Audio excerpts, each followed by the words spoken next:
Ustadz maunya untuk berdoa ketika sholat dilaksanakan posisi berdiri, ketika takbir atau selesai sholat. Kalau berdiri itu kapan? Saya pernah mendengar sujud akhir sholat itu waktu yang pas untuk berdoa.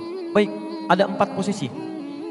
Saya ulang, ada 4 posisi dalam sholat yang langsung dijamin oleh Al-Quran dan hadis Nabi SAW sebagai posisi yang cepat mengabulkan doa. 1, berdiri. Berdiri. Dalilnya di Quran surah ketiga Ali Imran ayat 38 sampai 39. Di Al-Baqarah ayat ke-45. Di hadis Nabi SAW riwayat Abu Daud nomor hadis 649. Nanti saya turunkan. Yang kedua, saat ruku dan sujud. Saat ruku dan sujud. Dalilnya di Quran ada di surah ke-48 Al-Fatah ayat 29. Selanjutnya 4. Jadi tadi berdiri, 2 ruku, 3 sujud di ayat yang sama. Yang keempat, sesaat sebelum salam. Islam mengatakan innaka hamidum majid. Itu ada doa yang kalau Anda bisa mohonkan dengan baik juga cepat dikabulkan. Itu riwayatnya ada di hadis Muslim nomor hadis 588. Tips saya mulai dari yang berdiri dulu ya. Ada 2 cara ketika Anda ingin bermohon saat berdiri dalam sholat. Cara pertama yang tidak dilafadzkan berdasarkan isyarat di Quran, surah ke-2 Al-Baqarah ayat ke-45. Wasta'inu bis-sabri was-salah. Dan jika Anda memiliki persoalan dalam kehidupan, terima dengan sabar, kemudian mintakan solusinya lewat sholat. Saya turunkan kalimatnya, mohon bisa dihapus dulu. Lihat sini ya, saya berikan gambaran secara lafadznya.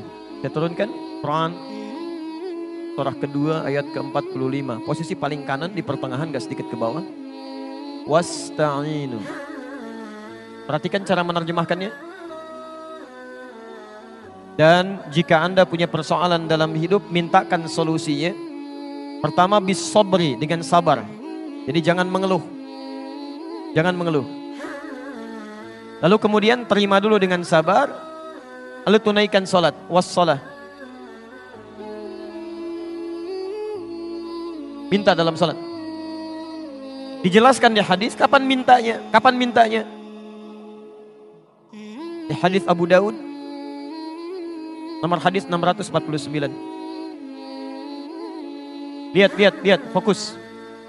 Perintah Qurannya, wasta'inu. Dan mohonkan kepada Allah. Kalau Anda ingin robah kalimat wasta'inu menjadi bentuk permintaan kita yang minta, maka dalam bahasa Arab kalimatnya akan berubah dari ista'inu menjadi nasta'in. Saya turunkan. Nasta'in. Wasta'inu Anda minta ya. Lalu kita mau minta, robah kalimatnya dari wasta'inu menjadi nasta'in. Sekarang perhatikan. Nabi menyampaikan ketika seorang hamba dalam salatnya mengatakan, idza qala al-'abdu iyyaka na'budu wa iyyaka nasta'in. Ya Allah, kami sekarang salat menyembah-Mu saja. Dan sekarang kami punya persoalan ya Allah. Kami minta solusinya dari-Mu saja. Dari-Mu saja. Saat Anda mengucapkan kalimat ini, bukankah Anda ucapkan saat berdiri? Dalam mengucapkan Al-Fatihah itu, dalam baca Al-Fatihah. Setelah Maliki Yaumiddin apa bacaannya? Iyyaka na'budu wa iyyaka nasta'in. Perhatikan jawabannya. Hadza baini wa baina 'abdik. Ini perjanjian antara aku dengan hambaku. Wali 'abdi ma sa'al. Syaratnya kalau benar salatnya sampai berdiri ini, sampai berdiri, ma sa'ala. Apapun yang dia minta saat ini akan dikabulkan. Di cara pertama cukup tidak perlu dilafadzkan, dalam hati saja. Jadi begitu Anda mengatakan wa iyyaka nasta'in, Anda hadirkan suasananya. Anda punya persoalan apa dalam kehidupan? Jelas di sini? Baik, nanti saya turunkan dalilnya lagi. Jadi kita pakai dalil bukan pakai pendapat ya. Awas, dan ini dipraktekan. Dipraktekan. Tapi syaratnya ini mesti benar salatnya. Jadi kalau salat Anda nggak benar dari mulai takbir bahkan dari wudu sampai ke sini, Anda nggak akan dapat yang ini. Tidak akan dapat.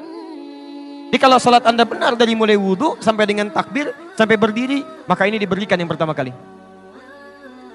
Ya. Makanya Nabi itu sangat ketat dalam masalah sholat. Saya sampaikan sampai 2 kali. Dari tadi malam di Al-Irsyad sampai tadi subuh ya, di Masjid Al-Falah. Disebutkan di Al-Bukhari nomor hadis 751, 757, di hadis Muslim nomor hadis 397. Babul musi fis shalah. Ada orang yang datang kepada Nabi namanya Khalad Az-Zuraiqi. Ya. Ja'a rajulun ila Nabi sallallahu alaihi wasallam. Datang seorang lelaki pada Nabi sallallahu alaihi wasallam.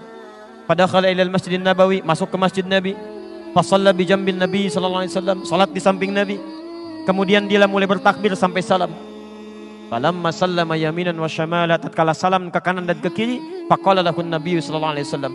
Nabi sallallahu alaihi wasallam langsung berkata pada orang ini, "Shalli fa innaka lam tusalli." Kamu salat lagi karena kamu belum salat. Padahal sudah salam. Dia mengulang sampai 3 kali. Tapi Nabi mengucapkan kalimat serupa. Anda salat lagi karena Anda belum salat. Apa kata orang ini? Ya Rasulullah, ma'uhsinu ghairah, alimni. Ya Rasulullah, saya nggak bisa lebih baik daripada ini. Tolong ajarkan saya. Maka diajarkan oleh Nabi dari mulai wudu, Pak, sampai dengan salam. Idza qumta ila shalah asbighul wudu, famastaqbilil qiblah, famafakabbir. Kalau kamu mau salatnya bagus sempurna, sempurnakan wudu, begini caranya. Kemudian menghadap ke arah kiblat sampai kakinya diatur. Bagaimana cara berdirinya, bagaimana lebar kakinya, bagaimana cara bertakbirnya, bagaimana cara bersedekapnya sampai akhirnya. Sampai di situ Nabi mengatakan di Al-Bukhari nomor hadis 651, "Shallu kama ra'aitumuni usolli." Salatlah kalian seperti persis melihat saya. Saking ingin benarnya salat kita bukan masalah fikihnya, tapi Nabi ingin memastikan bahwa kita yang salat mendapatkan minimal karunia ini. Jelas di sini?